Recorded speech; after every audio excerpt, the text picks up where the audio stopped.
На 23 декември от 18 часа в Общински драматичен театър Невена Коконова може да се потопите в коледния мюзикъл "Откраднатата пощенска кутия", организиран от Арт Портал и приятели.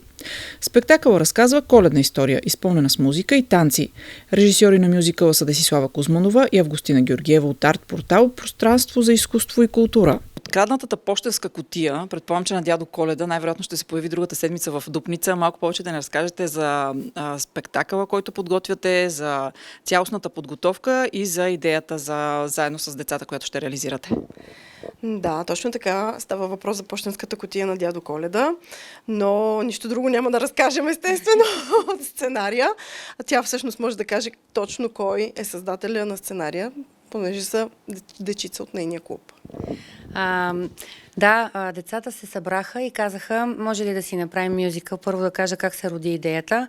И ние казахме, да, ще си направим, много малко време имахме, обаче най-интересното е, че те се събраха и за един час измислиха основната идея, 5 или 6 дечица от клуба, и общо взето за около един месец се изчистиха всички детайли по сценария. Ние много се гордеем с това, че те го измислиха наистина сами. Освен това, в една от нашите общи сбирки тук в Арт Портал, децата решиха: госпожо, може ли да си направим ние как да изглежда нашето коледно градче, защото действието се развива в коледното градче на дядо Коледа и само това ще кажем. И там е всъщност тази пощенска кутия, която ще бъде открадната, но няма да кажем и от кого. И те нарисуваха на едни малки лищета какво искат да има. И нашия колега Дани, която се занимава с нашата аудиовизуална идея, която прави всичко за нас. Тя събра техните рисунки в едно общо градче и се получи нещо наистина прекрасно. Можем да кажем кои ще бъдат наши гости. Това са дечица от Престо, музикално училище Престо, Благоевград. Още едни прекрасни танцори също от Благоевград. За съжаление, Дупница нямаме, мисля, точно такава двойка. Затова много сме щастливи, че тези деца ще дойдат и ще участват в този мюзикъл. Един вълшебен глас на мой приятел актьор, който озвучава тази коледна история. Той е много познат глас, между другото, защото озвучава страшно много филми. Може би децата го разпознават. Да, те го знаят. Още да не забравим оперния ни певец Красимир Лондрев, който е познат на дупнишката публика. Той също ще бъде с нас.